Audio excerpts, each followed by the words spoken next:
Hey everyone, good evening and thanks for joining the deep dive call of Ecoright. So we have the founders Udit and Nikita here with us. So to give a quick summary, Ecoright is an ethical and sustainable lifestyle brand that creates eco-friendly products, blending fashion with affordability. Their products include bags and accessories made from materials like organic cotton, organic inks, dyes, and recycled PET. They have a seasoned corporate background as well. And yeah, both are from IIM Calcutta where they met and have worked at Zomato and Airtel as well. Ecorite is one of the prominent brands, not just on Amazon India and Flipkart, but also in Amazon Europe, UK, and US and Canada as well. So yeah, with that, I will let Udit and Nikita take over, allowing you guys to unmute. Thank you so much, Rohan. Hi, everyone. I'll give you a little quick introduction about myself and Nikita before we jump into the call. So as Rohan mentioned, I did my MBA from IIM Calcutta, post which I worked at Unilever for a couple of years in their business leadership trainee program. And then post that, I was in Zomato as the associate vice president of the online ordering business. Nikita? Hi everyone, I am Nikita. I did my undergrad from Sriram College of Commerce, postgrad as Rohan mentioned from IIM Calcutta. Post which I worked with Airtel for 6.5 years. Joined there as a management trainee, worked as a currency trader in the treasury team to investor relations, and then worked in strategy with the CFO. And been building Ecoright since 2019. And a little background about how Ecoright came into being. So I come from a family which has a lot of textiles background. So my grandfather was an entrepreneur in the textiles industry. My father is an entrepreneur in the textiles industry. As a result, we've always had cotton bags lying around at home while we were growing up. And we had that the habit of carrying a cotton bag wherever we went. As I grew up, I realized that, while this solution exists and a lot of people even know how bad plastic is, not a lot of people are making use of these solutions. Like nobody is taking their own bag. They still take a plastic bag wherever they go. And the hypothesis was that, clearly knowledge isn't as much of an issue, right? What if we gave this same audience a very easy to use product, something that they can easily carry with them in their car, fold and keep in their pocket, something they could take out when they went out shopping the next time. But the difference that we'll make is that we'll put a very bright graphic, a design on it, something that talks about the environment, something that talks about the problem of plastic pollution in a way that they remember next time that they go out, that they have a bag at home. So with this very simple idea, we started Ecoright, and we started selling it on various marketplaces and our own website. And we started to see great consumer reviews coming in, both for the quality and the design. And that's when we realized that this space of making sustainability mainstream and available to everyone is a really big space and isn't just limited to, let's say, making bags to go shopping. And this was Nikita's insight, so I'll let her talk about it. Yeah. So basically, when we started, Udit started researching on this idea, and we both started reading on it, we realized that plastic did not exist just in the single-use plastic form, but it was present in various other elements as well. For example, EU, of which most of the bags and shoes are made, is actually plastic in a much worse form. And while, because we were doing this business, I would still carry one tote bag or two tote bags. There existed a large number of these PU bags in my wardrobe, which are a part of my lifestyle. The crossbody bags, shoulder bags, handbags, and, tens of each style. So I realized how big the problem actually was beyond the single-use plastic that people were carrying, which was easily recyclable, versus the PU that existed in my wardrobe as a part of my lifestyle. And we also realized the opportunity that existed in this space because once we realized that this was plastic and I looked for alternatives to replace them in my wardrobe, I really couldn't find anything that looked nice, was would not pinch my wallet, and be sustainable as well. So we set on we set out to figure out sustainable option for this, and that was the genesis of Ecoright and how we created the lifestyle fashion brand that it is today.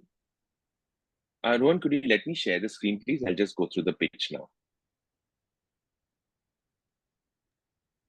Yeah, done. Perfect. Thank you. Could you let me know if you could see the screen? Yes, it's visible. Okay, great. We are an ethical and sustainable lifestyle brand.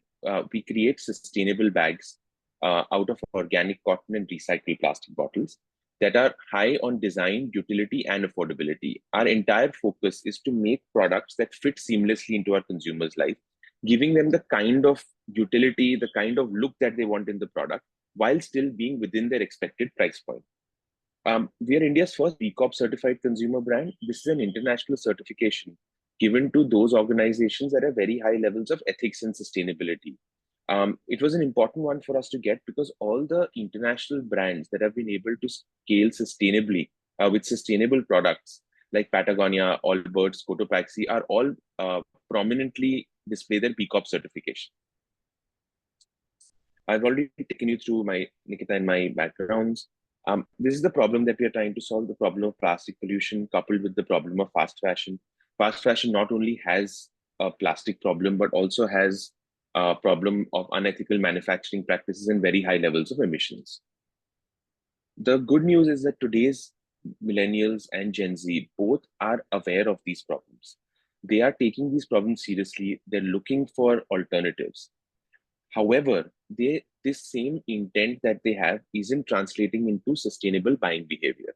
And this is because today, firstly, mainstream products are not sustainable. And secondly, sustainable products have traditionally always come at a compromise to the consumer.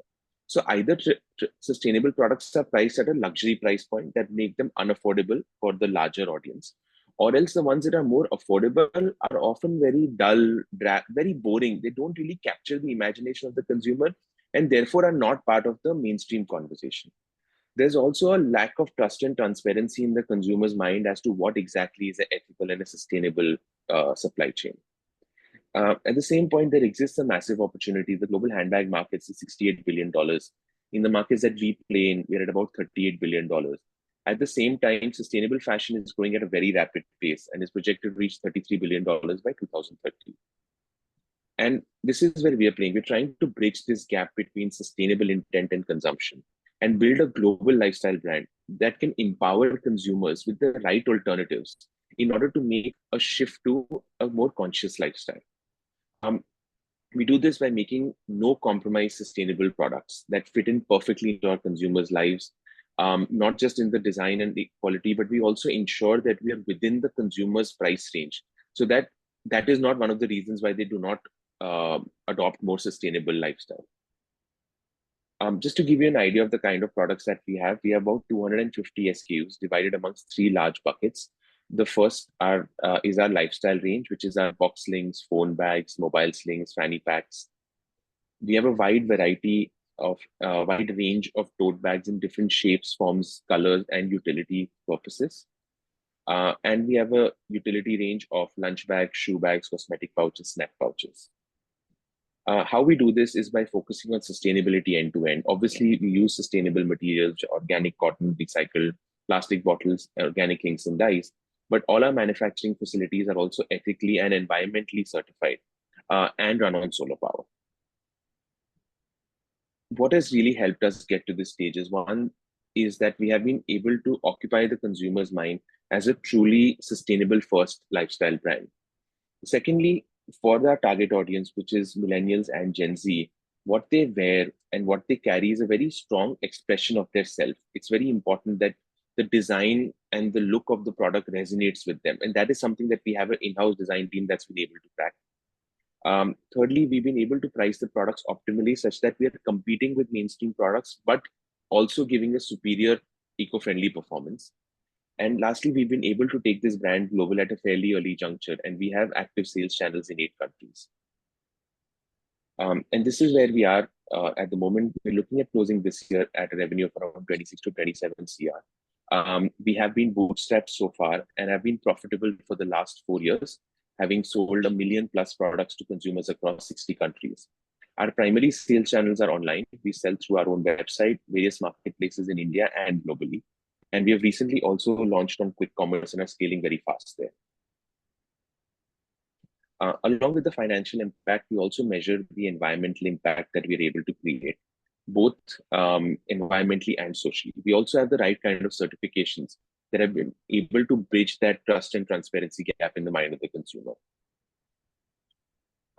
And we've been lucky to have some great consumers over the years. We have over 59,000 followers on Instagram and more than 45,000 reviews globally at an average rating of 4.4 out of 5. We've also been invited to various fashion shows globally, as well as been featured by various magazines in India. Just a snapshot of the customer love. I'll just go through this quickly. We've also been picked up by celebrities. Both Sara Ali Khan and Alia Bhatt use our lunch bag. It's not something that we have paid for or given them. They've just picked it up themselves and because they like the product. And we won a few accolades over the years, both for being a sustainable brand as well as a brand with global potential. So we were runners up at the Amazon Global Propel Accelerator, which is a bootcamp Amazon runs for brands that it feels has very high global sales potential. And we came second in that season. And just some of the brands that have been an inspiration to us, that have been able to build a sustainable brand globally, of which Rothy's, Cotopaxi, and Baggu are very similar to us. Rothy's is a women's lifestyle accessory brand, got acquired last year at a revenue of around $250 million. Cotopaxi is a bags brand, a little more adventure focused, but very similar in terms of the design aesthetic. They are at about $150-200 million. Going forward, we're looking at growing Ecoright through three major pillars. First, we want to be able to establish dominance within the bags category. There are certain subcategories like work and travel range where we are not currently present in. So our immediate goal is to launch further products in categories, as well as expand to other allied categories within women's accessories. Secondly, we're looking at strengthening the brand by getting the right kind of brand ambassador and getting the right kind of video and photo shoots done to be able to elevate the brand. And at the same time, we will be undertaking a rebranding activity to build a stronger brand architecture. On the sales side, we are focusing heavily on growing our D2C business both in India and the US. We've launched our US D2C website, which is setting up our ads accounts to get started. In India, we are growing very quickly on quick commerce. So we are live on Swiggy and Blinkit and should be live on Zepto in a few days as well. Internationally, we are expanding through various marketplaces through distributors. We have appointed 2 distributors globally who have been working on making a product live on another 50 to 60 global marketplaces. The idea is to go offline in about 6 to 12 months. We've started working on it by doing some pilots in India. So we're there in about 20-25 stores in India. This is for us to get an understanding of the offline market before we launch fully there. We're looking at getting to a revenue of about 430 crores by FY28. This will be driven a lot by both our offline and our D2C channels. And yeah, that's where we are. So we're raising our first round of 8 crores. This will go primarily into brand building and new category development. So that's all from my side. Thank you. Cool. Thanks, Udit and Nikita, for the quick and interesting pitch. Yeah, we are now open for questions. Yeah, we had a bunch of questions covered in the pitch call with folks who joined. Anyone else who hadn't joined, you can write your questions in the chat, or those who had joined earlier but have more detailed questions now, feel free to write your questions as well. And if anyone wants to speak, do raise your hand on Zoom icon and we'll allow you to unmute as well. So the question from Arun is, what was your revenue in 2022 and 2023 and your profit? So revenue in 2022 was 12 crores, 2023 was 17 crores. Our profit in 22, I think, was about 40 lakhs, and our profit in FY23 was 70 lakhs. Well, yeah, Arun, I think those were exact answers, direct answers to your question. If any follow-up, please add. Next question is by Lohit, is there any debt on the balance sheet? Yes, Lohit, we have a working capital limit with the Bank of Baroda under the credit guarantee scheme of startups. So we have a limit of 3 crores with them.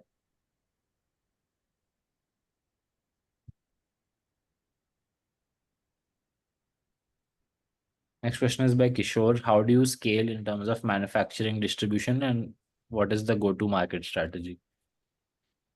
Right. I'll take the manufacturing point first. So we are scaling manufacturing by one, working with multiple suppliers across India. We work with about 4 to 5 suppliers in Ahmedabad, a couple in Tamil Nadu, one in Bombay, and one in Delhi.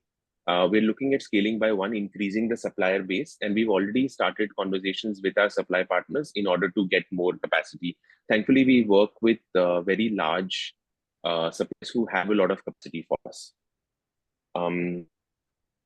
Sorry, on the second point, distribution. So, like I mentioned, our distribution is currently primarily online. So we are direct sellers on most marketplaces. We are now working with distributors internationally who are able to take our products to a lot more marketplaces. And yeah, we obviously sell through our website. And what is the go-to-market strategy? So our go-to-market strategy essentially is right now to keep growing online for the next 6 to 12 months and then take the business offline. Got it. Next question is by Dr. Apurva. Which is your major market, domestic or overseas, going forward? And competitors, Indian and global, please throw some light on this.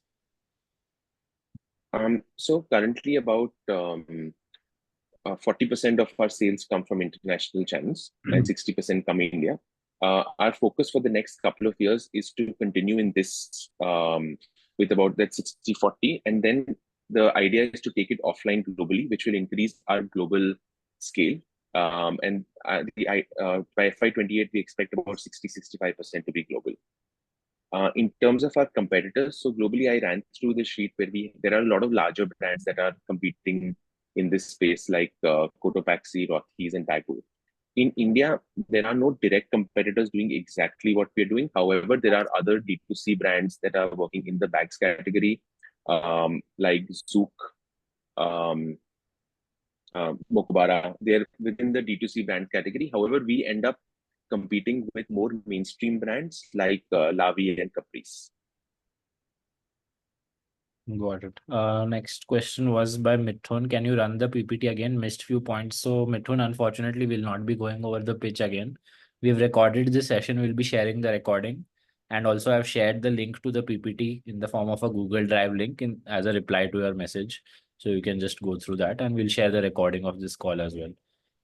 Manoj is asking, what are the projections for the next 3 years?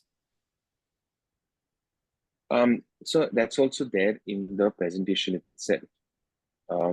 But we are looking at getting to about, so without funding, we are looking at 26-27 CR this year. And if we are able to close the funding round soon, which we should be able to, we're looking at 40 crores this year, 100 crores the year after that.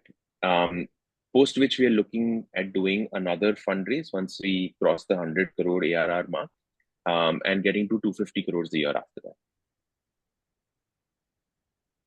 Got it. Lohit is saying, could you please share the P&L balance sheet and cash flow statements to this mail ID? Sure, I can do it after the call. I think a lot of it you already have on. In case there isn't, I'm happy to share it directly. Sure. I will keep you in CC and start a mail thread and then, yeah, we can look at it. Sure. Perfect. Cool, Lohit. We will share. I had one doubt. Can I? Tanmay, go ahead. Yeah, thank you so much for that. Just one quick question. Hey, Tanmay. Hi, amazing picture. Thank you so much. Just one quick doubt. Like you mentioned, right? Mokobara also comes at the likes of us as well. I'm sure you must have seen that the discretionary spend has increased quite significantly in India, and I guess that kind of fuels our growth as well. So Yeah. just trying to understand how do we sustain once the spend, kind of the boom on discretionary spend kind of reduces? Because this is still a very superficial thing that I'm asking you, I guess. But like Mokobara has started their own experiential center to kind of sustain maybe to uh, target this from a more sustainable approach, creating an omni-channel presence, that too quite significant one. So what's your understanding on that, and do you envision yourself taking such steps moving forward? Because I feel that is again a very capital intensive model, but still, do you think so, like that'll favor in the likes of us? Just I'm not I was I clear with my question? No. Yeah, yeah. Yeah, Uh, yeah. So I'll take that question of Tanmay. Yes, we understand your concern about discretionary spends being high right now. And see, the thing is, with I think we are looking to stay by, of course, we'd have to build our own brand pool. Uh, and which is why we're looking for this investment round to, strengthen our brand, strengthen our branding. People will still, people still spend. India at least is poised to grow significantly over the next 5 to 7 years, and we are. That is why, in the initial years, our focus is more on growing in the Indian market. I think we still have a very small pie, and any decrease or not decrease in discretionary spending, any controls on discretionary spending should not affect us significantly. We want to, in fact, keep increasing our share of the market through our strong distribution as well as brand building. And I think we could only benefit because we come in the value for money part of it. Like Mokobara, in the sector which it plays, which is primarily baggage, right, luggage. It is very it is priced at a very significantly higher premium. So any control on curb on discretionary spends will affect them a way more than how it will affect a company due to our positioning. We are a mass premium brand, whereas they fall in a high end premium brand. Okay, makes sense. And plus they're targeting like the India one kind of the audience that uska bhi 5% hi kar rahe hain, I guess they're like Yeah. okay, yeah, makes sense. very premium audience they're going for. Yeah, makes sense. That helps. Thank you. Cool. Thanks, Tanmay. Next question by Lohit is, why has the growth slowed down from financial year 23 to 24? And I see financial year 25 projected revenue as 27 crore in slide 13 and 40 crore in slide 23. Yeah. So I'll address the first question of growth slowed from FY 23 to 24. So Lohit, we had multiple issues that we faced over the last year. The primary one being that our international markets slowed down quite a bit. So because of the geopolitical tensions in Europe, the recessionary pressure in UK, and little bit of a slowdown in the US, we saw our categories degrow on Amazon. So our bags category degrew from 30 to 40% across both Amazon in North America and UK and Europe. Our degrowth in the same time was around 16% in our global markets. We were able to maintain because our India markets grew at around 36% at the same time. So this was the first reason why our growth slowed down. Secondly, we had a working capital limit with Kotak Mahindra Bank, which was an OD of about 95 lakhs, which we were not able to extend with them further. And because we needed more working capital. So the entire process of shifting banks and moving to another bank took us a while. And our limit only came into effect in January 2024, after which we've been launching a lot of products. If you look at our Instagram and our website, you'll see a lot more products from February onwards. So one working capital constraint was one of the issues. And the third was on a personal level, Nikita and I had another startup last year. It's a baby called Aryav. So he took up a bit of our time. And Nikita was away from the business for about 2 to 3 months. So all of these things kind of came together, and which is why 1 year was a little slower. In FY25, so 27 CR is projected without a round of funding. We have a lot of new channels, and we are seeing a resurgence in our global market. So we're sure to take for that 18 to 27 on our own. However, if we were to get a round of funding with the new initiatives that we would undertake, we're looking at getting to around 40 CR. Got it. Next question is by Jignesh. Can you tell the repeat order percentage from customers? So Jignesh, we have a because around 70% of our 75% of our sales comes from e-commerce and quick commerce, we don't have consumer level data, which is why we're not able to understand what repeats are happening on the platform itself. On our own website, we have been growing very rapidly and our repeats are increasing. So we're at about 13-14% repeat in 2 months right now, which we're looking at taking our aim is to take it to a 6-month repeat of about 30-35%. Secondly, another data that we're not able to track is how many people actually first buy a product on an e-commerce and then come to our website. And lastly, one data that we have that helps is that we have been increasing our branded search volume on Amazon India, for example, quite a lot. So right, about 10 to 12,000 monthly searches happen where people are looking specifically for Ecoright. So there are people who have either before or they've come back, they've heard of the brand somewhere. So that's just an idea of the brand pull.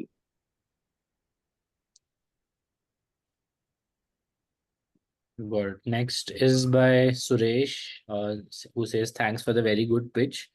Potential exit Thank you. opportunity for investors and what returns could possibly be expected. Suresh, as part of our growth plan to about 400 to 500 crores, we have budgeted for one more larger fundraise, which we're looking at maybe $5 to $6 million once we cross the 100 crore ARR. Post that, the exit options could primarily be could be three types. One is internationally, there are a lot of mergers and acquisitions in this space. So, for like I was saying, Rothy's got acquired last year by a larger, more traditional player because they were looking at entering the sustainability space. Secondly, we have seen that a lot of companies are now going the IPO route, both in India and the US. That is one potential exit. And the third is where a larger PE might come in, buy out earlier investors and take a larger stake in the business. These are three potential exits that we are foreseeing. In all three scenarios, we are hoping to continue and running the brand for a much longer time. In terms of the returns, I'm sorry, I was just seeing a D2C brand just did an IPO recently in July called Manhunt. And I think their price to earnings ratio is around 70-75. But yeah, I don't have an exact idea for you here. However, in our further rounds of funding, once we cross 100 crore ARR, we would be targeting at least a 5 to 8x multiple revenue before we raise. Got it. Suresh, feel free to add anything if you have a follow-up. Next question is by Vijay Kumar. Any paid partnership with brands? How do you plan to scale in UK and Europe?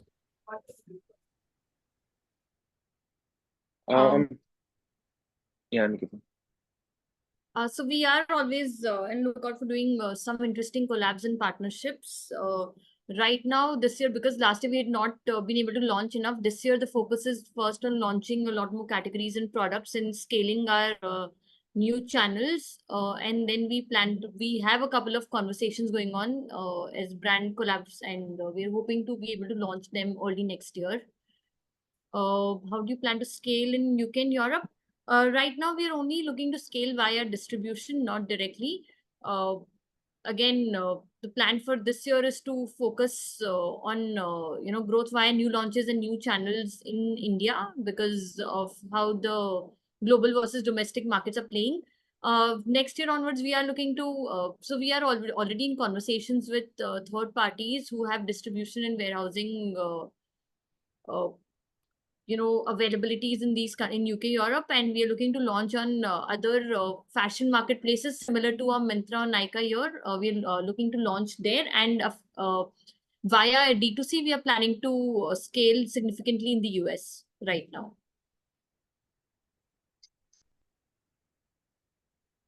So to give an example, there is Zalando, there is ASOS that we are looking to launch in UK and Europe. Got it. I think another next question by him is, why do you think major brands or global companies can't copy your model to destroy smaller players? I think there's a very big market, honestly. Anyway, sorry, Nikita, please. The same thing. I think, there are, I think it's a very big market and there are multiple players who have the potential to sell similar products and yet have a significant pie. But that said, our product lines have still been very unique because of the nature of the products that we have and the fact that they're uniquely designed. So, it's about targeting one kind of audience that resonates with your USP. For us, it is a combination of our design, sustainability, and the affordability. So to create the same mix, I think every brand has, finds their own foot in this bigger pie, and I think nobody can really destroy anybody else. They each will have its own pie. Udit, if you want to add. Yeah, no, it just, I think, even in sustainability, like, you might copy the materials, but um, what has really helped us stand out is our designs, and we continue to launch and innovate new designs. So, someone can copy, and I'm sure people are copying as well. But our designs and our quality have really helped us build the brand. So, one thing that also helps is the social proof that we've gathered, the number of people on Instagram, the number of reviews and ratings that stay with us. So that at least show that, has a bit of a influence in how the consumer thinks, at least when they're looking at the brand. Also, Rohan, the point is India is a text, right? Globally, it is very difficult for anybody to copy, and really because of how we've innovated with our work with our fabrics as well, and the way we've created. Of course, somebody can, but for example, I'll tell you, Lavi had come to us in 2022 and they wanted us to make these bags for them. We, of course, denied because we wanted to build our own brand. But till now, they've not been able to launch canvas bags. So that's just an example that even for an Indian company that has one of the largest share of market has not been able to replicate what we are doing. So I think that threat is a little far of, somebody copying and killing us.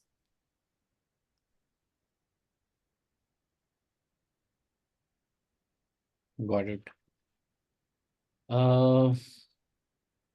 Next question is by Kishore. You will need significant awareness and brand building budgets to achieve your growth numbers.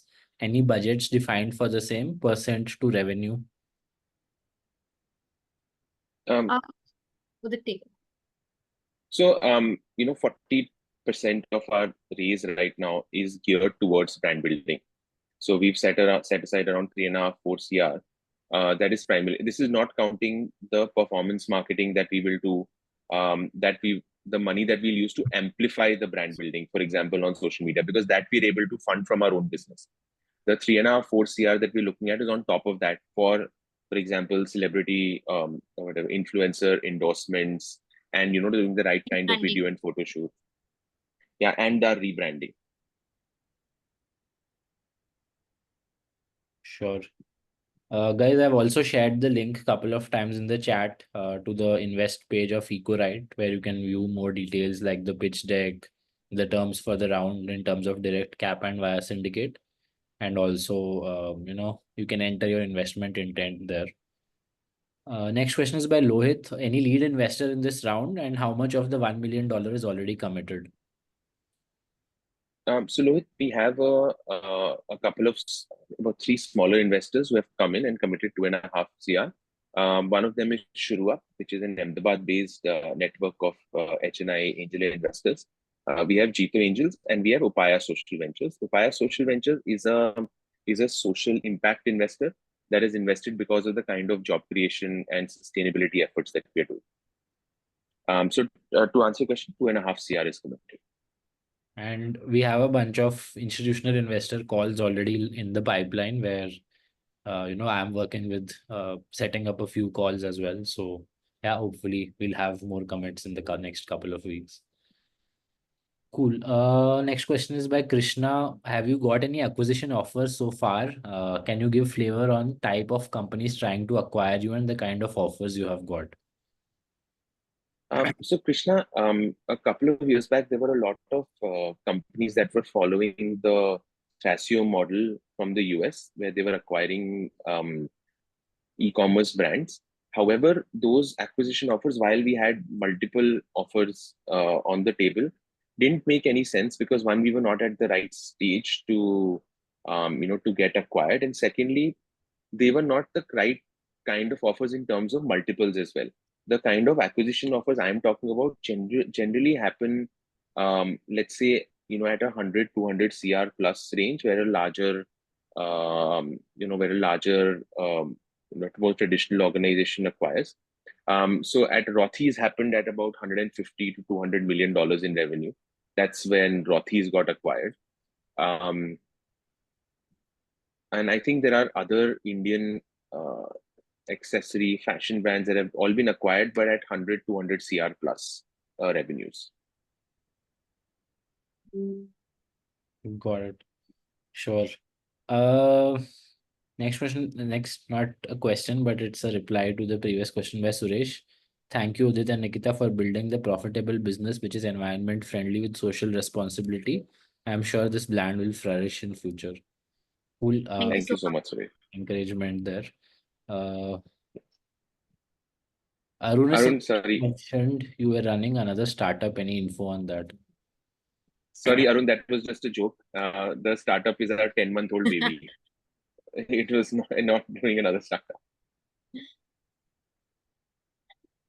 Cool. Next is by Kishore again. What is the brand name going to be? Ecoright Good GM for corporate. You think it will resonate with end buyers? So basically, Ecoright as a brand. Nikita, do you want to take that? So yeah, Kishore, we've had that thought multiple times over the last few years.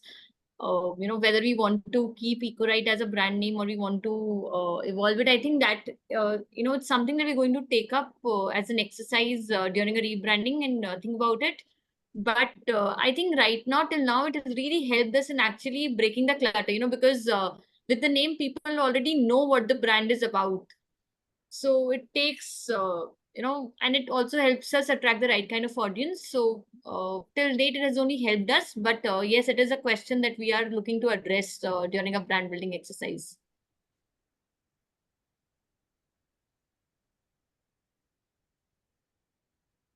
Next question is by Krishna. You mentioned something about brands approaching you to manufacture for them. What's the issue in taking such inbounds, as it doesn't really affect your bandwidth and this also reduces your cost base? I'll take this, and Nikita, you can add to it. So, Krishna, we do take inbound inquiries for brands when they want to do stuff like conferences, events, even for corporate gifting in terms of hampers. So, we do work with a lot of brands.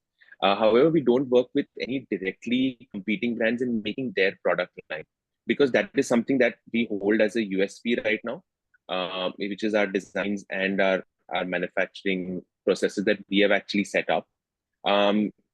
So it does affect our bandwidth because our entire focus is on growing Ecoright as a brand, and this doesn't add to that. So which is why we prefer not to do manufacturing for any direct competition. And also they would really affect our bandwidth because there is a lack of understanding on how to work with canvas in the market. So they're not just direct inquiries where they've given you all the tech sheets and detailed spec sheets and you're only manufacturing. We would have to work with them to actually help them understand how to develop, and that is, in fact, that is what we hold as our it is one of uh, Skills that we have developed, skills specially. that we have developed, and which is which is why nobody else is able to do it, because we understand canvas is not, content is not a usual fabric to develop the kind of products that we have developed, and it has taken us a lot of R&D over a year, taken us a couple of years actually to be able to make the products that we have in canvas. And that is what people really require. Otherwise, there are enough canvas bag manufacturers in the country. They won't have to need to come to us. Makes sense.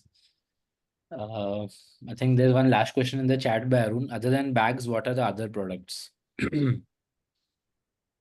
think it's different categories of bags primarily, right? Yeah. So right now, yes, we're doing different types of bags, but we're also, like we mentioned, we are looking to get into the work and travel range of bags as well. And apart from that, we're looking at other similar lifestyle products that are eco-friendly as well. So we are looking at distributing the brand into different categories of home essentials, lifestyle, and fashion. And they would include things like a whole range of, so we already have utility range, which is lunch bags. We're looking at very eco-friendly but stylish lunch boxes, tumblers, things that Gen Z and millennials now relate to the lifestyle and carry as a fashion quotient as well. Then there are recycled sunglasses. There are recycled umbrellas. There's a full beach range, not swimwear really, but other things that we're looking to launch. Yoga bags, yoga mats that's sustainable. So full accessory and lifestyle range that you can imagine. Anything that you would carry just beyond your clothes to define your lifestyle.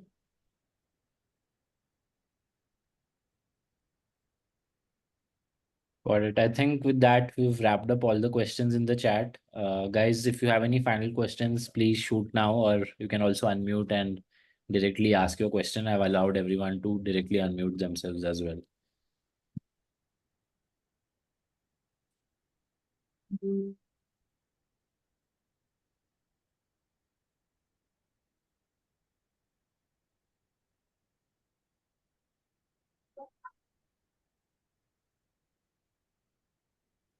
Cool. I think we've covered the gist of it. So thanks, Udit and Nikita, for taking time out on a Saturday in midst of your hectic work schedule as well.